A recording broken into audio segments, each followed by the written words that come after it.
Hello. तर आज ना आपण करणार आहोत राजस्थानची स्पेशल रेसिपी. ती म्हणजे मलाई घेवर. तर जास्त वेळ न घालवता चला पाहूयात रेसिपी. तर इथं ना मी मोठं एक भांडं घेतलं आहे आणि त्यात घेतलं आहे तूप गरम, कडकडीत तूप गरम केलं आहे बरं का. आणि त्यात आता घालणार आहे आईस क्यूब. 3 ते 4 आईस क्यूब असं मी काढून घेतलेत. आणि आईस क्यूब घालून आहे ना तूप आणि आईस क्यूब असं छानपैकी असं मिश्रण आपण घोटून घेणार आहे. छानपैकी असं फिरवून फिरवून आपण त्याला एकजीव करणार आहे. चांगलं मिक्स करायचं, जेणेकरून हे मिश्रण आहे ना चांगलं असं घट्टसर होईल, दाटपणा येईल, त्याला असं क्रीमी टेक्स्चरमध्ये येईल. छानपैकी असं मिक्स करून घेतलं 1 मिनटं. आणि त्यानंतर ना त्याच्यातलं आईस क्यूब काढून घ्यायचं बरं का.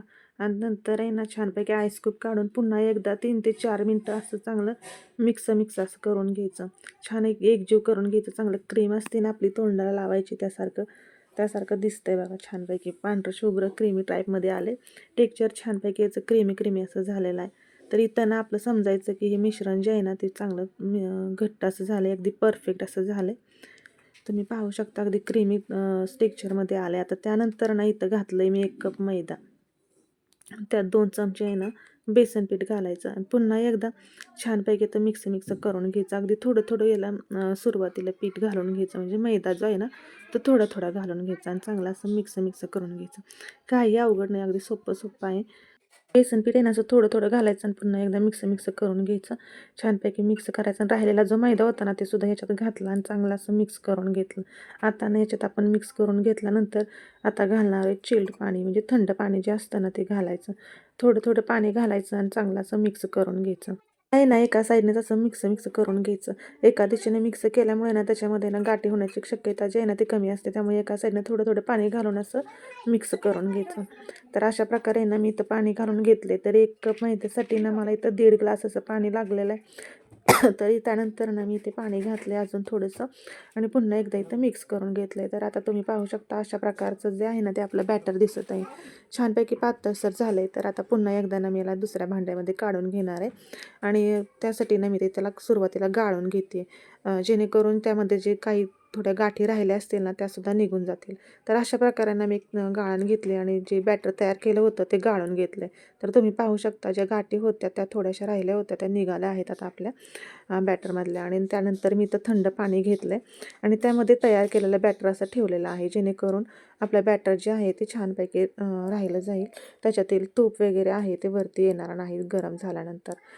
आपलं बॅटर जे आहे ते सुद्धा घट्ट होणार नाही. त्यामुळे थंड पाण्यामध्येच किंवा आईस क्यूब टाकून तुम्ही एका प्लेटमध्ये त्यामध्येच हे बॅटर जे आहे ते ठेवून द्यायचं आहे. त्यानंतर तुम्ही ते एकदा तेल तापत ठेवलं एका साईडला. त्यामध्ये तूप आणि अर्धं तेल मी वापरलेलं आहे. तुम्ही पूर्णपणे तेलामध्ये किंवा पूर्णपणे तुपामध्ये सुद्धा ही रेसिपी करू शकता. तर इथे मी ना पुन्हा एकदा आपलं बॅटर जे आहे त्याचं हलवून घेतलं आणि गरम तेलामध्येच किंवा हाय फ्लेम गॅस मी ठेवलेला आहे. गॅसची फ्लेम आहे ती हाय ठेवली आहे आणि त्यामध्येच ही रेसिपी जी आहे ती करून घ्यायची आहे. गॅसची फ्लेम पूर्णपणे हायच करून ठेवायची आहे आणि थोडं करून जे बॅटर आहे ते यामध्ये घालून घ्यायचं आहे. तर अशा प्रकारे जे आहे ते बॅटर मी घालून घेतलं आहे बरं का.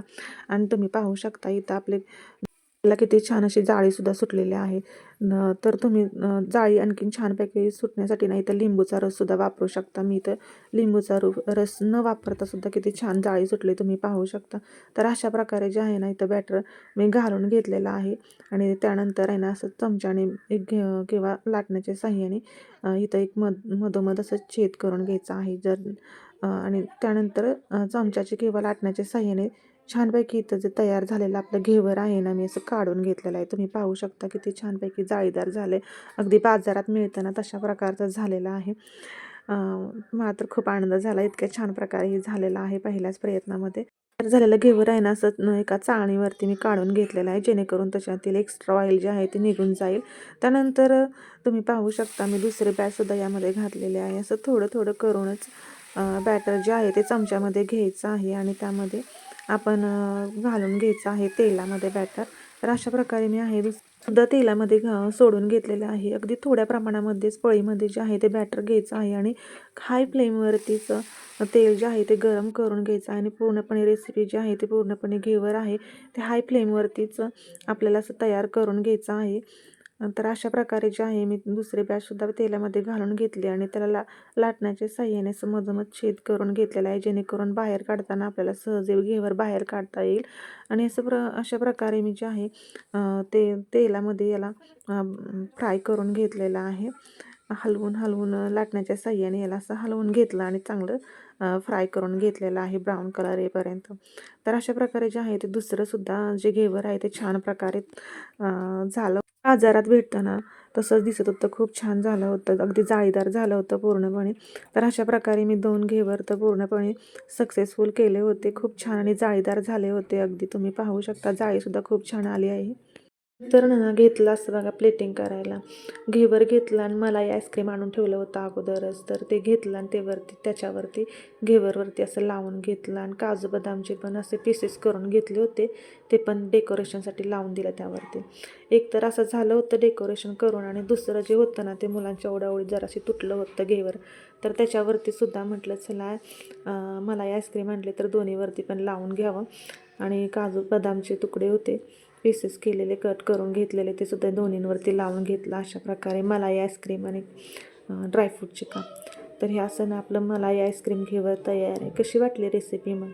छान वाटली असले तर तुम्हीसुद्धा नक्की ट्राय करा, आणि व्हिडिओ आवडला असले तर व्हिडिओलासुद्धा एक लाईक करून टाका बघा पटापट.